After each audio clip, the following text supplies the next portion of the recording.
Hi, welcome to the New Generation Show. My name is Emmanuel Oscar. When we speak of development, a lot of minds just go to infrastructure or policy. But real development of a nation begins with the people. Because Ghana is not just a place, but the people as well. We're going to talk about development for a bit on this show. But before we start that, let's talk about constitution. See you soon.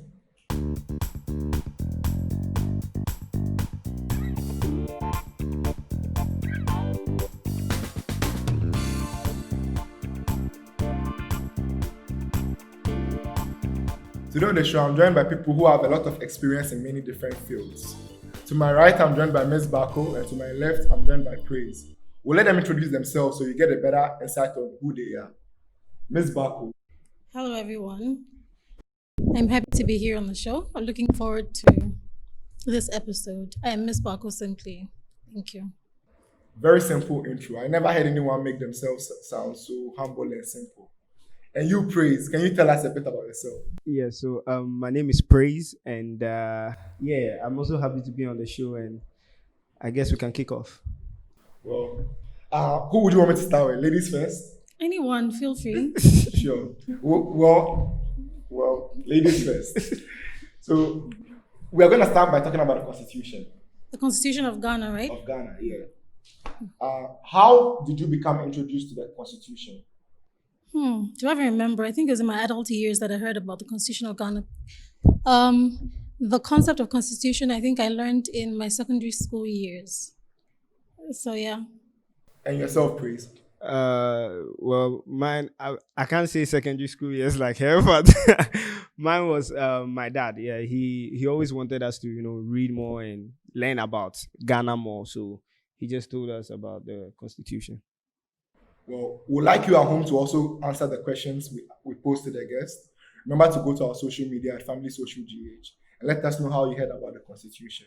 Praise, what does the Constitution mean to you? From my understanding, is basically the obligations and the duties and roles of basically that govern the nation. So that comes to both citizens and the government. And Ms. Bako, Yeah. beyond what's done in schools, do you think a lot of public education is done on letting the citizens know about the Constitution? No, I don't think so. Funny thing is, even in school, I wasn't necessarily taught the Constitution of the nation. It's just I took government as a course, and that's how I found out about the Constitution. I had to learn about certain parts of the Ghanaian Constitution in my adult life. So, no. You think people should learn about the Constitution as pupils? Actually, yes. I think they should be taught, or we should be taught from childhood. I think it's basic. Like, just make it easy to understand, teach them at an early stage so that as you grow older, you're introduced to more and more like different parts of the Constitution. So it becomes a part of you. Otherwise, how do you understand the laws that govern the nation? How do you understand or know your rights? You employ the government, and not many people even know that the government are employees. They're there to work for you. And so if I don't understand or I don't know, then I'm in the dark. And they're able to do whatever they want to do. And we're not able to hold them accountable. Yeah. That's a very insightful answer. Praise. Do you think it's easier to break the law when you're not abreast with the Constitution? Of course. I mean, when we were kids and back in school, the reason why you get punished is because you did something probably you didn't know. So for instance, if you're a baby and you put a coin in your mouth, yeah, your mom can just spank you a bit and tell you, no, take it out. You didn't know, but you were still punished for it. So I think that it is what is affecting a lot of people in the nation at the moment, where there are people where they don't know that this is wrong. They don't know that this is even a crime. But those who know are manipulating it and putting them in jail. You think the lack of public education for the citizens on the Constitution encourages the government to be corrupt?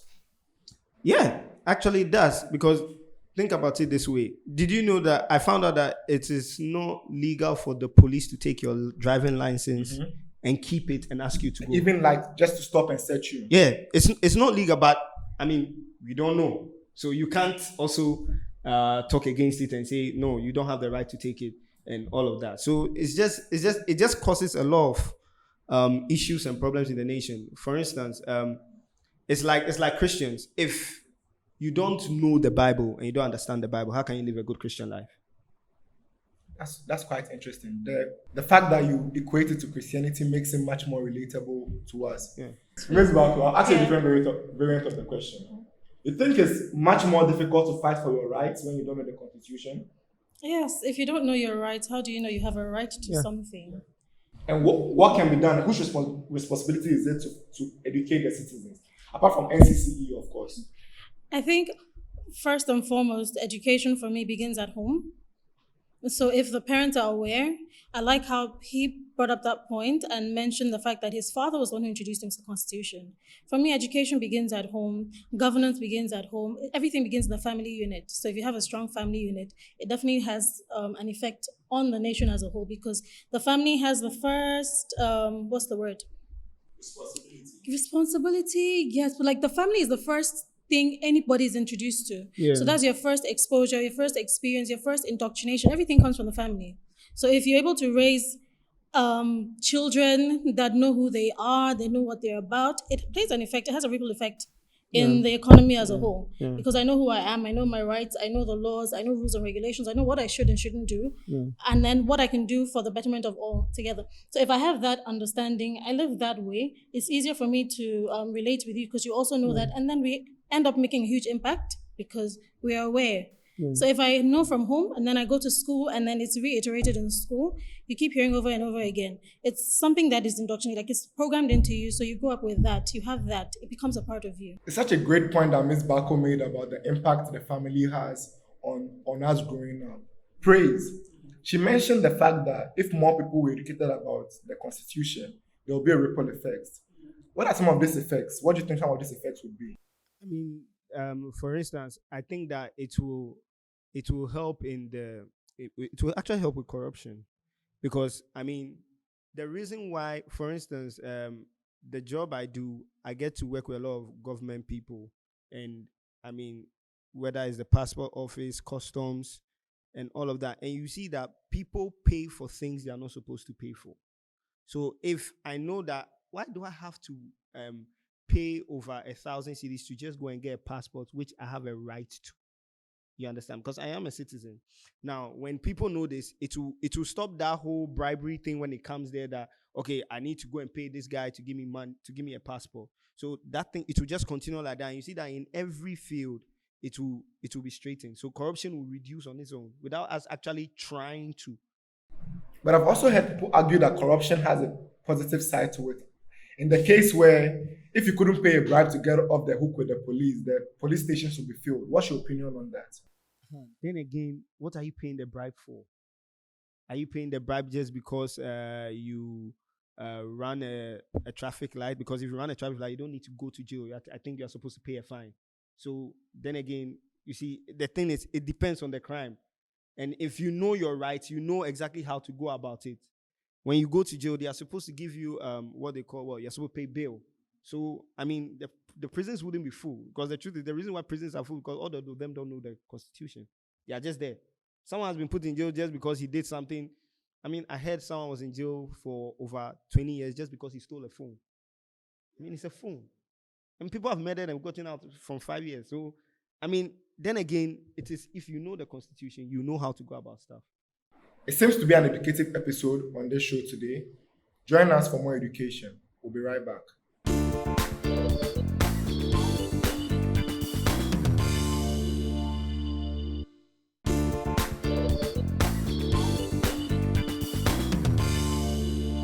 Welcome back.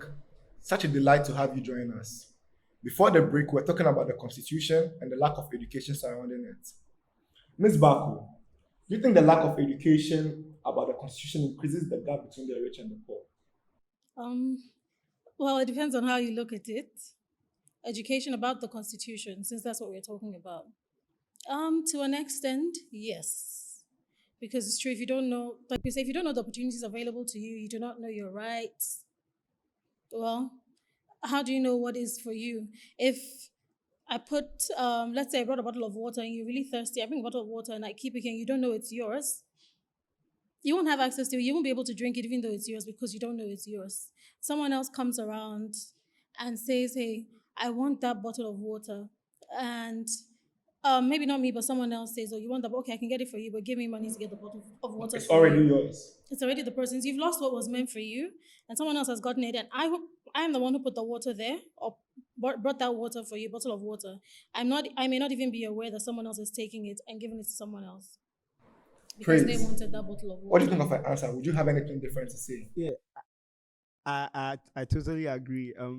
What came to mind is I'm I'm going back to the Bible. What goes came to mind is the fact that the devil just resells us the blessings God has already given us, and yeah, and that's the same. That's the same thing. That's the same thing. We are in a country where they are selling us what is our right.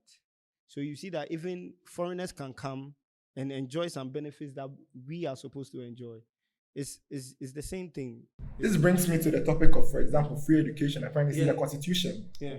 and it's been sold to us like it's a Oh, gift. it is. So, do you think politicians capitalize on our ignorance of the Oh, a Constitution lot. to make us feel like most of the things that belong to us are actually free gifts that are given to A us? lot, a lot. I've never believed that. I mean, during the whole election thing, and I heard that one of the parties said in their manifesto that, I mean, one house, one toilet, and I think that's just absurd because do I really need to vote for you to go get a washroom in my own house? I believe it's a right because, I mean, look at it this way: if there are no washrooms in houses, that means people will be defecating all over the places at the beaches, and that's why now all our Accra beaches are spoiled because the government have not done the right thing. Why do I have to beg to get water? People actually pay a lot of money to waterworks to come and get them water that they have a right to. We have a right to have a washroom in our homes. We have a right to have water. We have the right to have electricity. I mean, it is our right. Does the government not know that people are not abreast with the Constitution? Oh, they know. Ms. Bako, what do you think? I can't answer for the government, but from But you the assume they effects, from know. what we see, I believe they do know. That a lot of people are not aware. If not, why would I come and sell your rights to you or come sell myself as a savior and say, I'm doing this, I'm giving you this free gift, which was originally meant for you? Do you think they are concerned about improving public awareness on the Constitution? I don't think so. If not, people will know about the Constitution. We will know the details of the Constitution. We will know the structure of the Constitution, all that is entailed in the Constitution.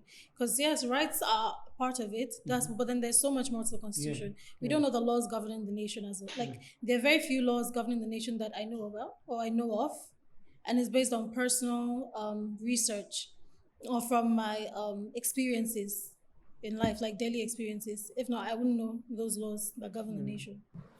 Do you think the lack of public education on the Constitution leaves the room to find out about the Constitution or the laws only when you get into trouble? Oh yeah, it actually does. It actually really does. But I mean, it's good if we are taught. That way we know, and that way we can work with it. If you don't know, you can't work with it. So I mean, there are a lot of people that, like I said, people are going to jail for all kinds of. Sometimes when I watch the TV and I see them talking to the prisoners, and then they are sharing their story, you can see that some of them they just didn't know. Like it was just it's something that I mean I've watched movies and people have gone to jail for worse than this. Yeah, and I mean why? But it's just because they don't know. So that it leaves a lot of room. It leaves a lot of room. I mean, I've actually found out about the license thing because I was with a friend and the police stopped us and they were taking it, and then he was like, "No, you can't take my license." And he was able, and the police backed up because now They knew he was yeah, aware. They knew were that aware that he was aware. exactly, and of course he decided to start calling some strings. And Ms. Bako, what would mass education in the Constitution, what impact would they have on the rate of incarceration? I'm not well abreast with that, so I'm not going to answer like I know. I'm just going to answer from my personal, what I think. To a large extent, yeah, it would have an effect based on what he said, in that you know what it is. You know that, okay, I'm entitled to bail, or okay, I'm just supposed to pay a fine. I'm not supposed to be locked up for this, or I have the right to a lawyer. I have the right to defense. All of those, yes, that should have an, that, I believe that if there is mass education, then we know. And then it brings about checks and balances. It brings about responsibility on the part of lawmakers, law enforcers, and citizens. You know what you're about, and then you hold them accountable because you already know. But who is to blame for the lack of education? What would you say, Praise? I mean, when it comes to knowledge, I can't really say there's someone to blame. I believe we are all to blame, because I mean, Mrs. Bako said earlier that family is the first point of contact or influence or experience we have. But what about those who didn't grow up around the family? I believe that I mean, even if you didn't grow up with a family, life is in a way that there's always room to learn. There's always room to improve on your knowledge. There's always room to get more knowledge. So if, for instance, like we were saying, if it is being taught everywhere, everywhere you go is being taught, I mean, in schools and all of that, it is something that people will talk about often. You get it? So even probably talking with a friend, and then the person will just say that he knows that, like if he stopped, he knows that, oh, this one, they're not going to worry me. Like the people won't worry me, I'm good. Yeah, so he just talks to the people, they know, they check his license, you know, oh, you have to pay a fine for this, and then he pays the fine. Then if that his friend didn't know, his friend will find out that, oh, okay, so this is it. So when he's also in that situation, he learns. That way we just grow. So we end up learning from each other because the Constitution, no one knows the whole Constitution. But if we all know bits and pieces of it, we'll be able to learn from each other. Ms. Bako, who would you say is to blame?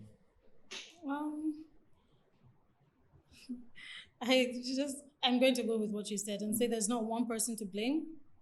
And you're asking about those who didn't grow up around family per se. It doesn't have to be your blood family. You're a product of your environment. Definitely, you have people around you. So if you're aware, or the people around you are aware, so I'm saying from the smallest age possible, you teach your children how. Like when children start learning how to talk before they know how to talk, there are certain things they know. They understand your facial expressions. Yeah. They understand different sounds. Like there's just stuff around them that they understand. So if they're exposed to that growing up, it doesn't matter who is around you. The people know, that's the thing. So if I go back, it goes back years. Where did we lose it? Where did we go wrong? If one generation already knows, it's a part. If it's a part of life, if there's something that's a part of you, there's no way people won't see and be able to say, okay, this is a part of you. This is part of your character or your personality. It is you. They see, oh, there's no, oh, this is Oscar. Oh yes, this is Emmanuel. Oh yes, this is Praise. You definitely, oh yes, Praise can say something like that. Why? Because that is you. Yeah. So once you're exposed to that, there's no way you wouldn't have it. It just becomes a part of you. Mm-hmm. And he's saying not one person, okay, yeah, definitely, I know a few people might know the full Constitution back to back, but then generally, most of the populace don't know the Constitution. We don't know everything. So whatever I know, when I meet with you or as I interact with people, I end up passing on my knowledge to them and then taking their knowledge. Mm-hmm. I like that point. That's very, very valid. What can we do as individuals to make sure that there's improved education on the Constitution? Like I said earlier, we ourselves will have to learn it on our own and probably teach our friends, our families, and I mean, anyone we can, any chance we get, because it's the only way. Because the truth is, I mean, it's not that I don't like the politicians and all, but they are not going to teach us. This is my opinion, they are not going to teach us because I mean, if you have to look at their track record, they were never teaching us. So I don't. So what's going to change now? Yeah, I don't think anything is going to change now. So and I like the fact that now the Constitution has been put on as an app. Mm-hmm. Yeah. So I mean, you can get the chance to read more. Read it, even if not read everything. Read what you need to read at each point. Exactly. What you need at each point, and that way, Charlie, we are moving forward. On today's show, we've been discussing the Constitution and the impact knowledge of it has on national development. We've been joined by Ms. Bako and Praise. Praise, you've been wonderful on the show. You've made excellent contributions and we'd love to have you over and over again. Sure. Make your own contributions to us on our social media pages at Family Social GH. Thank you for joining us on today's show. We'll have to end here, but the conversation goes on. We've been sponsored by Cheesy Pizza, Logo Shima Foundation for Leadership Resource Development, NAVCAR Rentals, and Black Secret Maker. Do join us next week on the New Generation Show for part 2 of this discussion. Remember, we are all involved.